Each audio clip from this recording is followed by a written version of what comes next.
of you are probably familiar with what it means to be heterosexual. This is when a person is attracted to someone of the opposite gender, but not attracted to someone of the same gender. For example, a heterosexual man would be attracted to women, but not attracted to men. Then there is homosexuality. This is when a person is attracted to people of the same gender, but not attracted to people of the opposite gender. For example, a homosexual man would be attracted to men, but not attracted to women. Then there is bisexuality. This is when someone is attracted to people of multiple genders. This is a little simplified because obviously there are other gender identities and microlabels, but those are some basic definitions. So if you have heterosexuality, which involves attraction to people of the opposite gender, and then you have homosexuality, which involves attraction to people of the same gender, And then you have bisexuality, which involves attraction to people of multiple genders. then it's also logical that you would have people who are not attracted to people of the opposite gender or the same gender or to anyone. That would mean they lack sexual attraction. This is asexuality and the topic of this video.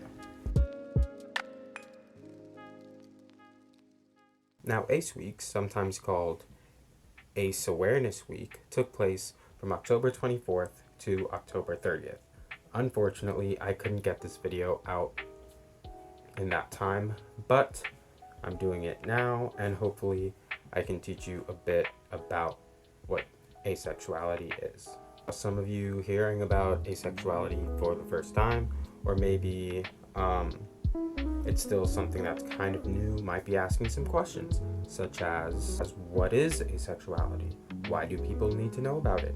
What is there to be proud of about asexuality? All sorts of questions that you may be asking that I've heard tons of aces ask as well. So I'm making this video to hopefully answer some of those questions. So first, I want to give two quick definitions. First, ace is short for asexual and refers to people who do not experience sexual attraction or experience it very rarely. The second term is that people who do experience sexual attraction are known as allosexual. So for example, if you identify as straight, gay, bi, or any other identity that involves sexual attraction, you are allo. Before I begin, I want to mention that I identify as aro-ace, which means that I am asexual and aromantic. While these two identities are separate, they both affect my point of view when it comes to relationships. Therefore, while I will try to touch on the general experience of asexuality, I just want you to know where I'm coming from and my own experience, looking at asexuality from the point of view of an aro-ace. So let's start with the basic question.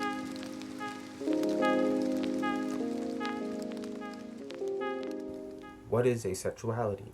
Asexuality is the lack of sexual attraction. Now, this definition gets constantly misinterpreted and misconstrued, so it's one of the first things that I would like to kind of clear up.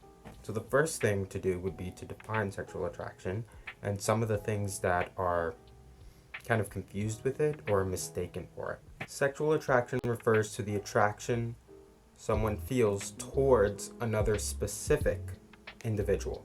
If you're allosexual, you probably have felt sexual attraction to a crush, or you might find your partner sexually attractive, or you might find some celebrities sexually attractive.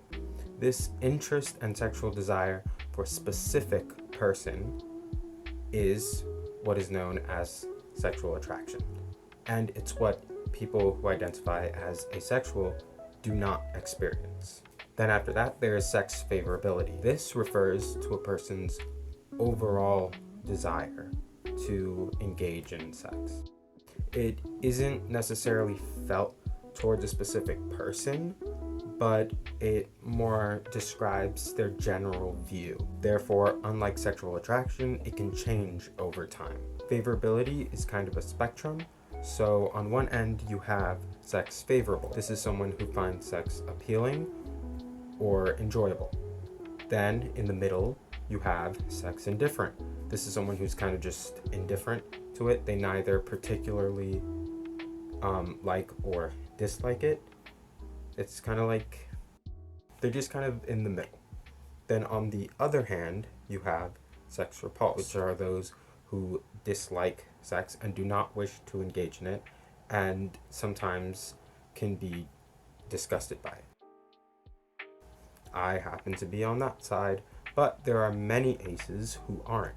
A person can want to have sex or enjoy it, but still not find anyone attractive. Therefore, the idea that aces are just people who do not wish to engage in sexual relationships or who are celibate isn't true, because while sure some aces don't wish to engage in sex, there are many who also do. When it comes to favorability, there are even people who are allosexuals who are sex repulsed. So people who do experience attraction but just find sex repulsive and therefore don't wish to engage in it. That does not mean they're asexual. So the idea that asexuals just don't wish to engage in sex is not a proper definition. The next term that often gets confused with sexual attraction is sex drive or libido. This refers to a person's physical desire to have sex. This is related to arousal and is dependent on hormones and biological factors. Therefore, having a low libido can be seen as a medical issue. So some people think that asexuality is a medical issue. It's not. Sexuality is not related to having a low libido. Sure, some people who are asexual do have a low libido, but there are plenty of others who actually have a high libido. But that all relates to the individual and has nothing to do with their asexuality, although their asexuality still might affect how they view it. For example, I know a lot of aces who have complained about having a high libido, especially if they're sex repulsed, though everyone's experience is different. Because of the many different ways people can experience asexuality, asexuality has been seen as more of an umbrella term for a variety of different experiences, where people do not experience sexual attraction or experience it very rarely. Many choose to simply identify as asexual, but some prefer to use labels to pinpoint their experience on the ace spectrum. These are known as microlabels.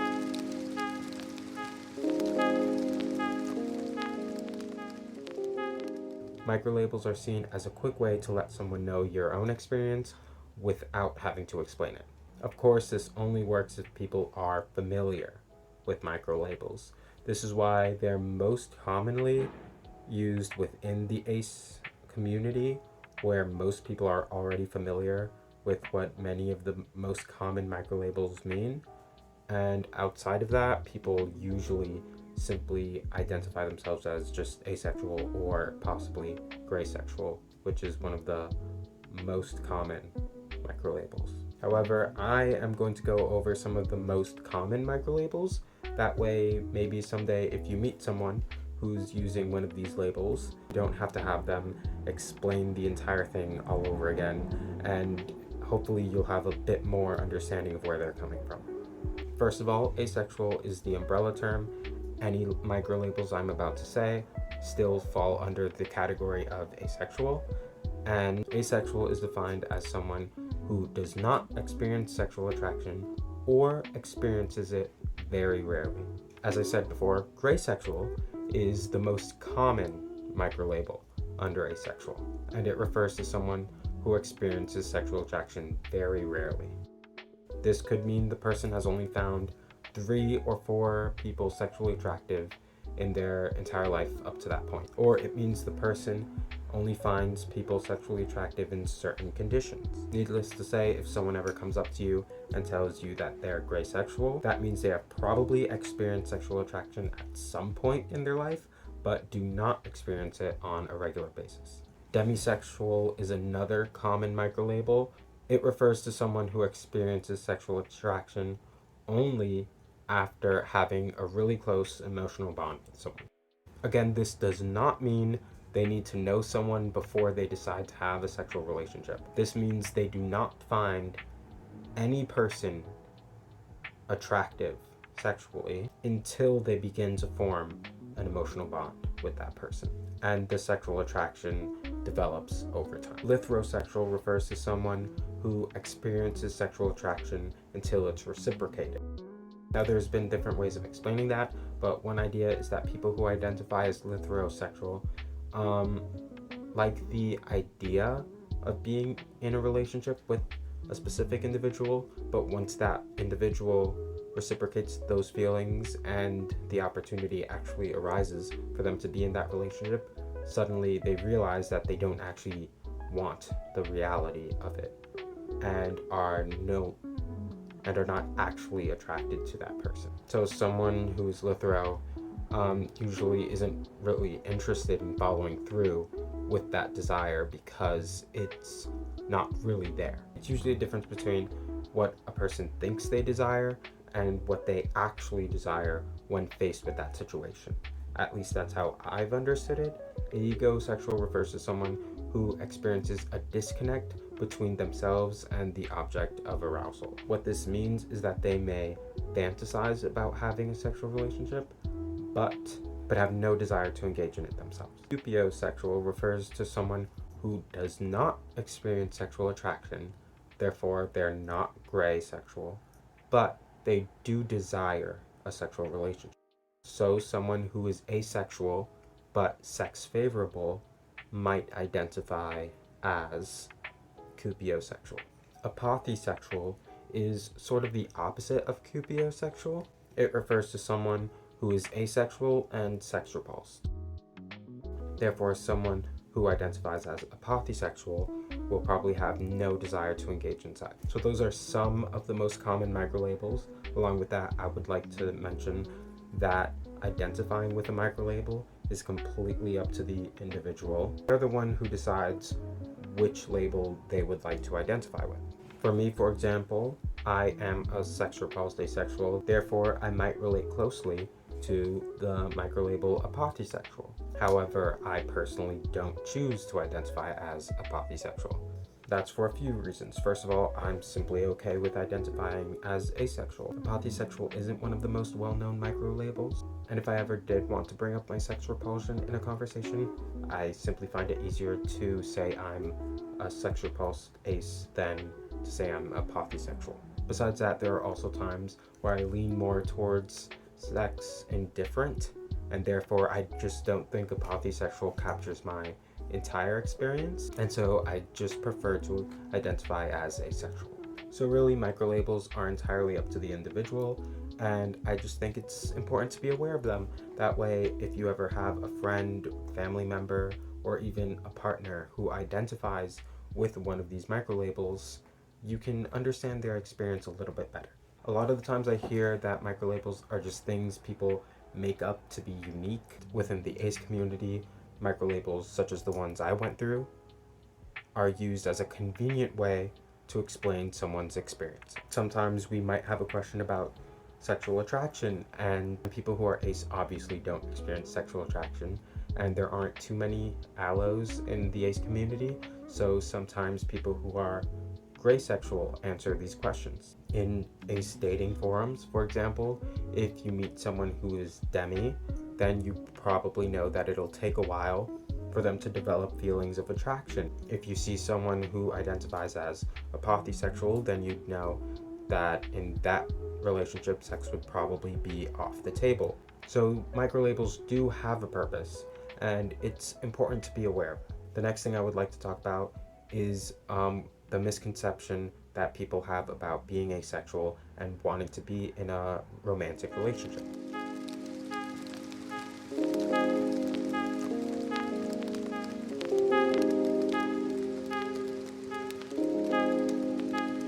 A lot of people, when first hearing about asexuality, think that they don't find anyone attractive and therefore want to be single their whole life. Hopefully, you've already seen that this isn't true, but also people who identify as asexual can still experience romantic attraction. That might sound odd at first because we usually roll sexual and romantic attraction into one. However, they are actually two different types of attraction, and there are many others as well. Sexual attraction refers to how attractive you find someone sexually, or in other words, your desire to have sex with a specific individual. Romantic attraction refers to your desire to be in a romantic relationship with a specific individual. Now, one's definition of romance can be pretty personal. Some people find flirting romantic, others don't. Some people find kissing romantic, and some people surprisingly don't. What you find romantic might not just be personal, but also situational. There might be some things you do with one person and they aren't romantic, but you do those things with someone else and they are. It really depends. When you have a strong desire to be in a romantic relationship with a specific person, that is what is known as a crush. Now, platonic attraction refers to your desire to be friends with someone. Perhaps you see someone or are talking to someone and you just have this desire to get to know them better and hang out more and be friends. This is known as platonic attraction. Aesthetic attraction refers to how good looking you find a person. You could find someone looks handsome or cute, but still have no desire to be in a romantic relationship with them or a sexual relationship with them. This would mean your attraction to them is strictly aesthetic. Then there's sensual attraction, which is your desire to touch another person, as in holding hands or hugging or cuddling. For allos, multiple forms of attraction play a role in seeking a partner. For example, you usually want a partner who you find aesthetically attractive and romantically attractive and sexually attractive. For someone who is asexual, however, sexual attraction isn't something that's going to be playing a role. However, people who are asexual can still have crushes. Someone who is aromantic, however, does not have crushes. For me, for example, I identify as aromantic and asexual. Therefore, I don't experience romantic attraction and I don't experience sexual attraction. However, I can still experience platonic attraction, aesthetic attraction, and sensual attraction.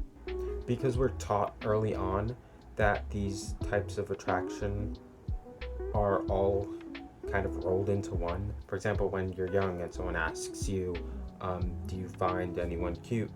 That they're usually implying if you find someone romantically attractive or if you have a crush on anyone. Therefore, people who are aro or ace usually get confused about how they really feel towards a person because they still feel aesthetic attraction. They still feel platonic attraction. They still have desires to be close to people. So sometimes they might mistake aesthetic attraction or platonic attraction or something for romantic attraction or sexual attraction. It took me a long time to identify as ace because I personally got these different definitions confused. I didn't know that they were separate things. For example, I still find girls and guys both cute. And this aesthetic attraction combined with a desire to get to know someone, for example, maybe they had a really interesting personality or a good sense of humor, made me mistake this for romantic attraction. It took a while for me to really think about what I wanted in terms of these relationships, and I eventually realized that what I felt was not romantic attraction. And that confusion that I felt is part of the reason why I'm making this video. There is so little ace representation, and even less for aros. You turn on the radio and there's a love song. You turn on the TV, watch a movie, open a book, and there's some romantic subplot. The world is surrounded by romance and obsessed with sexuality.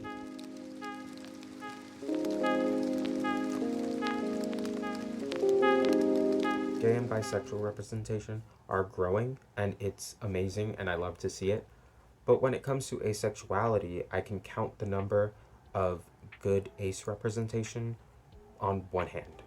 I mean, the most popular character who happens to be ace is actually SpongeBob, and that's more on a technicality, I guess, because first of all, sponges are asexual biologically, but second of all, it was more so the creators, like, we didn't really want to explore this character's romantic or sexual relationships, therefore let's just call them ace. The most popular character who's known for being ace is Todd from BoJack Horseman. Todd is wonderfully done as an ace character and is probably one of the best examples of ace representation there is. Other than that, there's Alistair from Hazbin Hotel, and he's pretty cool, and I'd love to see where that goes. There's also Varys from Game of Thrones, although that's mostly a quick mention in one episode. And then there are the bad representations, which are all disasters in varying degrees. One of the worst representations is probably from the show House, where asexuality is viewed as a medical disorder from low hormones, which, as I said, has nothing to do with asexuality. Another not so great one is the show Sirens, which view asexuality and allosexuality as incompatible, which is bad representation of the many relationships between aces and allos that do work. When people think of asexuality or aromanticism, I feel like they often think of this lack of something, this void or absence. We have shows such as Riverdale, where the character Jughead, despite being ace in the comics, is stripped of his asexuality despite the pleas of fans and even the actor for Jughead. And it's probably because a lot of people see asexuality as this lack of potential. You bring in asexual or aromantic characters and you lose the romantic subplots and the sexual tension. It's no wonder that a lot of aphobia has to do with dehumanizing people who are asexual. They lack this thing that is integral to human nature. They lack desire, they lack passion, they lack love or the ability to truly love. They are loveless. When you live in a world where love, romantic, sexual love, is everything, you feel broken because you can't feel it. I don't know how much time I've spent trying to picture myself in a relationship, just to try and normalize it in my head, to try and condition myself to fit in, trying to understand what everyone else feels. A relationship for me was never a want, it was a necessity, something I was willing to do. I was willing to do this, I was willing to do that.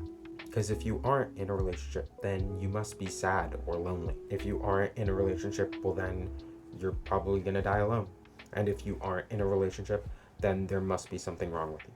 So if you want to know why I'm making this video, it's because there are so many arrows and aces who wish they weren't arrow or ace. I've seen so many of them scared that they would never be able to be in a relationship because no one would want to be in a relationship with someone who can't love them the way they want them to.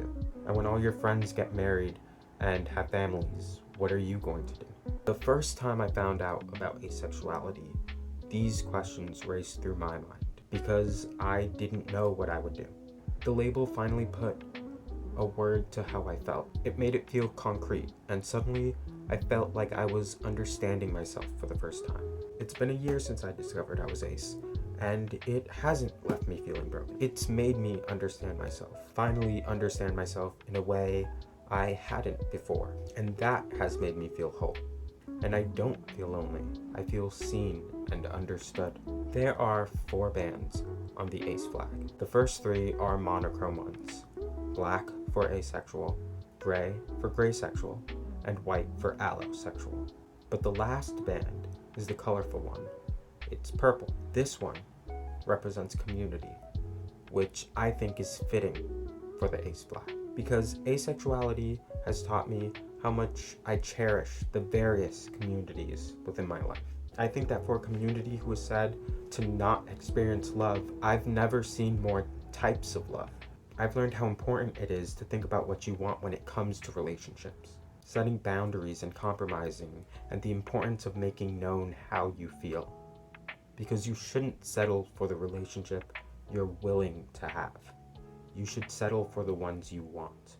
The relationships which bring out the best for everyone. I've learned that asexuality isn't about a lack of love. It's about appreciating love in every form. Whether it be your partner, friends, neighbors, family, pets, whatever it may. It's knowing that you are loved and that you have so much love to give. So I hope that through this video, you learned a bit about what asexuality is. And even if you aren't ace, I hope you learned something about the relationships in your life. And no matter who you are, whether you're straight, gay, bi, ace, I want you to know that you are valid. Life isn't easy, but we're in this together. Thanks for watching the video, and happy Ace Week. Or belated Ace Week, I guess, because I have no time management skills.